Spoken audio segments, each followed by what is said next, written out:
Ay! Ito daw yung interview kahapon na binayaran daw to eh. Binayaran daw to ng SMNI. Oo, hindi na ito ako kayo. Sabi mo na kasamahan ka namin. Binayaran ka? Sabi mo binayaran ka namin? Ba't sinabi mo dun sa interview na binayaran ka? Sinabi lang sa inyo na sabihin na hinakot kayo ganyan para ipalabas na anong gusto nila ipalabas na ano.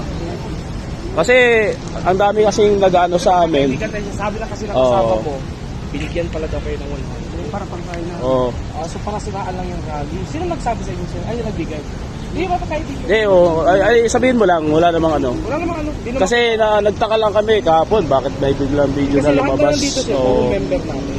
Tapos biglang may lumabas kayo. Paano ba? May lumapit sa inyo? May lumapit na ano? Binigyan kayo ng pangkain lang. Sino yung vlogger na kalbo? Nakatakip yung mukha niya. Oo, yun nga, si Kalbo, yung si Ninyo Barsaga. Tapos, Nagsabi yung kasama mo eh. Alis naman siya. binigyan kayo ng pangkain para magsabi na binayaran daw namin kayo para mag-rally. Ganun. So lumalabas na sila yung nagbayad sa inyo para interviewin kayo na binayaran namin. Ganun. Okay lang sir. Sige. Salamat.